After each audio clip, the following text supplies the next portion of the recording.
Baik, Assalamualaikum warahmatullahi wabarakatuh. Di sini saya ingin memperkenalkan diri, nama saya Irena Firdausari dan acara ini 15. Nah, di sini saya mau presentasikan mengenai hasil kerja yang sudah saya kerjakan, yaitu mengenai analisis tingkat kapabilitas proses pada website GIRS berdasarkan COVID 2019. Tugas ini adalah untuk menyelesaikan ujian akhir semester mata kuliah tata kelola teknologi informasi. Nah, baik, jadi di sini GIRS Fakultas Teknik merupakan website portal untuk seluruh jaringan Fakultas Teknik Universitas Purwakarta. Nah, portal ini sendiri mencakup berbagai banyak website. Jadi dalam website ini ada website untuk layanan pembuatan surat, layanan untuk daftar yudisium, layanan untuk mendaftar sidang, seminar, skripsi dan lain sebagainya. Nah, website ini dibilang adalah website yang memudahkan mahasiswa dan jajaran staf di bawah Fakultas Teknik Universitas Purwakarta. Lalu, mengapa hal ini perlu diperhatikan? Karena website ini tentunya memiliki kepentingan yang sangat tidak bisa dihindari apabila terjadinya kerusakan. Nah, dan juga di sini terdapat beberapa poin yang menjadi acuan utama. Yang pertama adalah ternyata tak ada SOP dalam website ini, kedua tak ada dokumentasi teknis, ketiga tak ada SLA, dan juga tidak dikelola oleh tim. Nah, hal ini akan saya bahas nantinya mengapa hal ini harus diperhatikan untuk episode ini. Nah, kalau di sini ada tujuan penelitian dari analisis ini, yaitu pertama untuk menilai tingkat kapabilitas tata kelola GIRS berdasarkan COVID 2019 yang adalah fokus pada domain DSS01, DS02, DS05, dan APO 12. Yang ketiga ada memberikan rekomendasi perbaikan tata kelola TI ini. Metode yang digunakan ada pertama wawancara dengan pengembang GIRS, kita mewawancara bagaimana sih cara pengelolaan ini, lalu bagaimana nantinya apakah ada SOP, kebijakan dan tata kelola lainnya, lalu observasi pada kondisi server, kerja, dokumentasi dan operasional. Yang ketiga adalah pemetaan COVID 2019 yaitu DS01, DS02, 05 hingga APO 12. Dan keempat adalah penilaian capability level dari 0 dengan sampai 5 sesuai dengan COVID 2019. Dan kelima ada identifikasi gap dan rekomendasi perbaikan. Lalu berdasarkan hasil analisis yang sudah kami lakukan itu ada pertama teman utama itu prosesnya berjalan lancar tapi tidak terdokumentasi dan tidak memiliki standar yang cukup. Nah, maksudnya tidak terdokumentasi ini adalah misalnya nih kan kalau ada sebuah pemrograman apalagi web itu pasti ada dokumentasi pengerjaan atau segala macam lainnya. Nah, di sini tidak ada dokumentasi di teks secara teknisnya. Jadi misalnya suatu hari nanti pengembang dari website ini pergi atau sudah tidak bekerja lagi dengan Fakultas Teknik Universitas Purwakarta, maka developer selanjutnya yang bisa jadi tidak akan bisa mengembangkan website ini lagi dan website ini pasti akan stuck saja.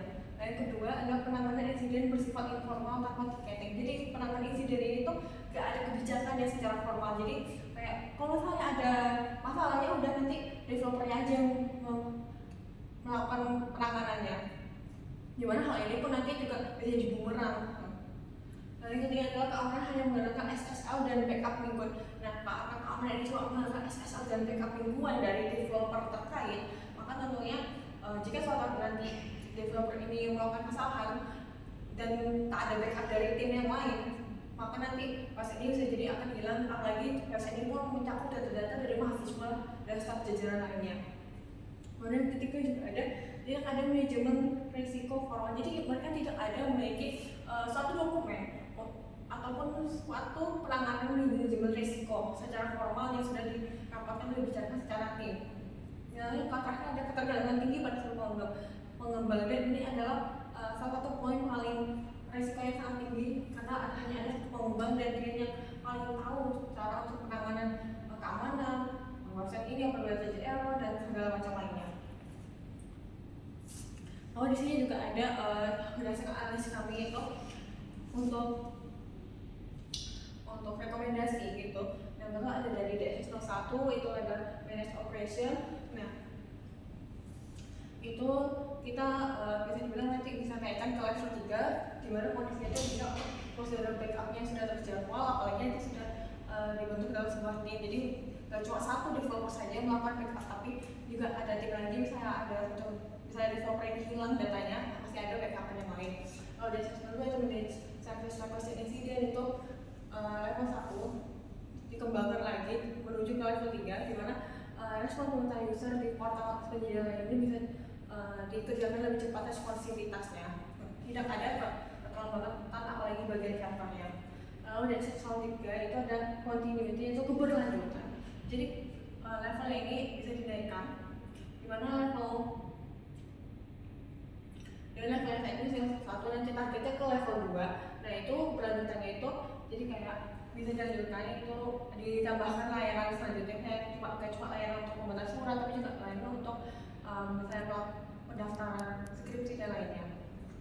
Dan juga ada MEA01 Manage Performance and Conformance Energy, di mana itu kapabilitas targetnya ada di level 3, di mana ada monitor capek yang lainnya dapat dilihat secara jelas, tidak cuma untuk satu orang tapi juga untuk satu ini bisa lihat, oh begini jumlah pengunjung, oh ini ada ternyata ada masukan yang menyerang website ini, jadi dapat dilihat secara real time. Lalu itu ada MEA02 itu kan manage system of internal control, jadi berdasarkan pengelolaan keamanannya dengan SSL, WinChat dan lain-lain. Lalu itu ada APO01 manage framework of IT level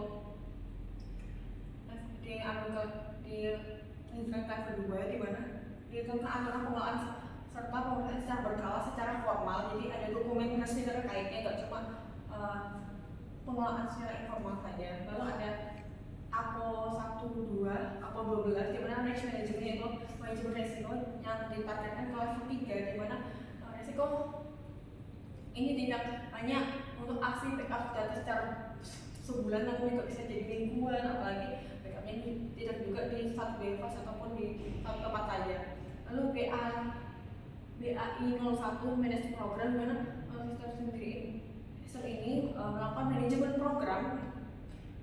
program secara formal dan juga ada dokumentasi secara teknisnya. Lalu ada BAI07 di mana manage IT change, acceptance and transition. Nah, jadi proses ini nantinya target terus bisa melakukan perubahan terhadap kebutuhan mahasiswa, apalagi makin berkembangnya zaman nanti. Lalu ada EDM01 di mana Answer Government Work, itu diberlakukan di SOP dari fakultas langsung nanti, jadi supaya para developer yang selanjutnya yang melakukannya ataupun nanti ada tim yang membentuk itu mereka akan punya SOP untuk manajemen website ini. Yang di sini ada identifikasi masalah, yaitu rekasan dan ketentuan yang pertama sebenarnya tidak ada SOP dan dokumentasi formal, tidak ada SLA atau laporan insiden, lalu tidak ada manajemen risiko, pengelolaan hanya satu orang, monitoring tidak terstruktur, dan terakhir tidak ada dokumentasi arsitektur teknis dan ini akan menghambat keberlanjutannya. Dan akhirnya kita memiliki kesimpulan di mana di kesimpulan ini ada pertama tingkat kapabilitas tata kelola GIRS ini masih pada level 1-2, itu level awal. Lalu proses operasional berjalan tapi tidak terdokumentasi dan tidak ada standarnya. Lalu yang ketiga adalah kurangnya SOP, dokumen teknis, SLA, manajemen risiko dan struktur tim yang menyebabkan risiko operasional tinggi, ketergantungan pada satu individu, dan juga keamanan dan keberlanjutan sistem kurang terjamin. Dan nanti ada perlu peningkatan tata kelola TI sesuai rekomendasi COVID 2019. Ya baik, mungkin cukup sekian dari presentatif dan analisa saya. Saya ucapkan mohon maaf bila ada salah kata. Assalamualaikum warahmatullahi wabarakatuh.